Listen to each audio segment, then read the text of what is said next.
barzelletta ma non la diciamo, è interessante. Anyway, to set an intermediate goal, for some people it is beneficial. I will ride up to the yellow house. If I feel good, I will continue up to the big oak tree. If I need to stop, I will stop. Otherwise, I will continue all the way to the very top. For some people, it's beneficial. Instead of looking at it as it's a huge climb, I want make it to break it into smaller pieces. Choose the correct gear. What's the correct gear? Work on cadence and breathe in rhythm. This is key.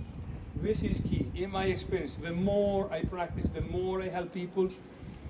This is the rhythm that gives the base to everything else. If you arrive at the top of it with this kind of breathing, it's not going to work. Sorry. You let your upper body relax. Everything else is conservation. Cadence. We know that the muscles work well between 70 and 90 RPM. If you could keep, and this is why we keep saying even people with an e-bike should resist the temptation to go.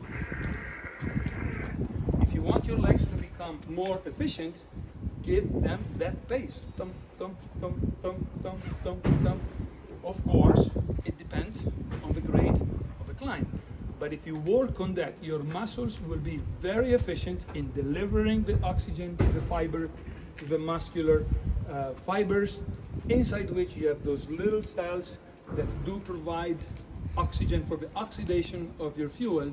And the more you do that, the more your anaerobic threshold will increase, and the more you can ride, and you will have more stamina and endurance over time. So keep upper body relaxed,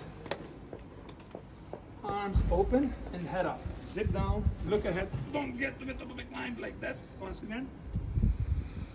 Okay.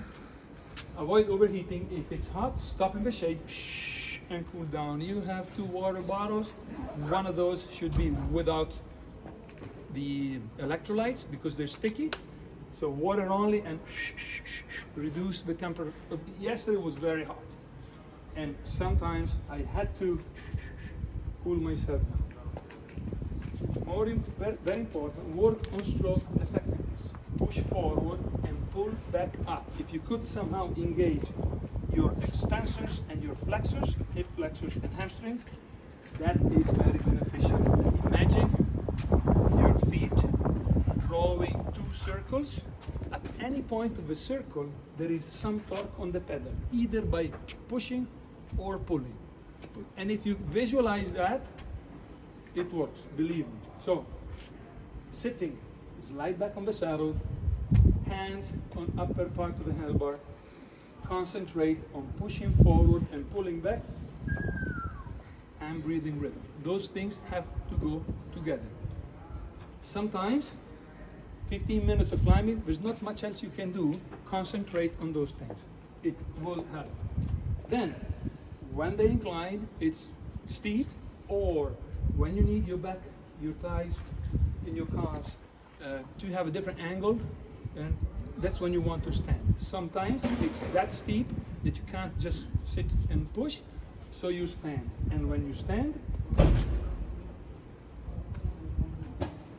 because of course your body will burn oxygen to keep in balance.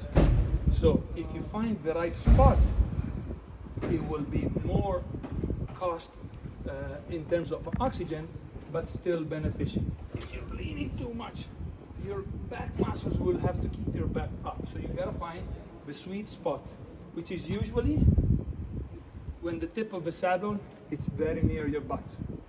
Okay? Gently swing the bike to put all the body weight on the pedal. Unless you're sprinting, we're not talking about shaking the bike. It's not the finishing line. When swinging the bike, avoid upper body movements. What you want to have is shoulder, hip, knee, ankle, all on the same line. So all your body weight pushes the pedal down.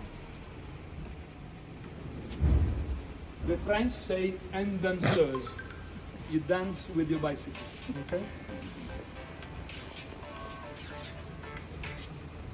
Mettiamo